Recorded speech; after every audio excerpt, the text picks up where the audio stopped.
നിങ്ങൾക്ക് മുമ്പ് സ്ഥലം അനുവദിച്ചു തന്നിട്ട് പിന്നെ വേലി കെട്ടിയ നമ്മുടെ അലി ഹസനാജി ഇല്ലേ, അതുകൊണ്ടാണ് അയാൾ പറഞ്ഞത് പേരോടും സലഫിയും തമ്മിലുള്ള സംവാദത്തിൽ ആർക്കാണ്, സലഫിക്കാണോ വിജയം എന്നൊരാൾ ചോദിച്ചപ്പോ അലി ഹസനാജി പറഞ്ഞു ഇല്ല ഇല്ല, അദ്ദേഹത്തിന് പരാജയം ഉണ്ട് എന്ന് പറഞ്ഞു. അത് ഞാൻ എന്റെ സീഡിയിൽ കേൾപ്പിച്ചിട്ടുണ്ട്. കേൾക്കലില്ല.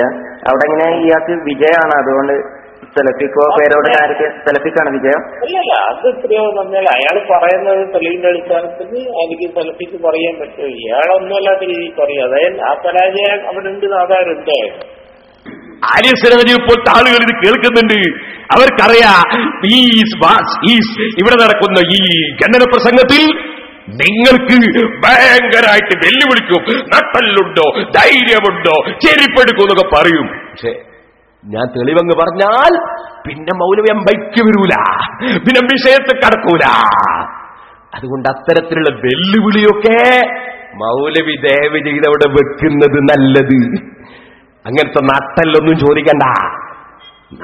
നട്ടല്ലുണ്ടോ, നട്ടല്ലുണ്ടോ, നട്ടല്ലുണ്ടോ, ഉണ്ടെങ്കിൽ ധൈര്യത്തിൽ വരിക, പേരോട് ഞാനുമായി സംവാദത്തിന് തയ്യാറാണ് എന്ന് പറയാം. എന്നിട്ട് നമുക്കൊന്നായി, നിങ്ങൾക്ക് വിഷമം വേണ്ട, ഇവിടെ സ്ഥലം മതിയാണ്ട, ഇവിടെ കടപ്പുറത്തുനിന്നായിക്കോട്ടെ, കോഴിക്കോട് കടപ്പുറം, കോഴിക്കോട് കടപ്പുറം, എന്നാ പേടിക്കണ്ട.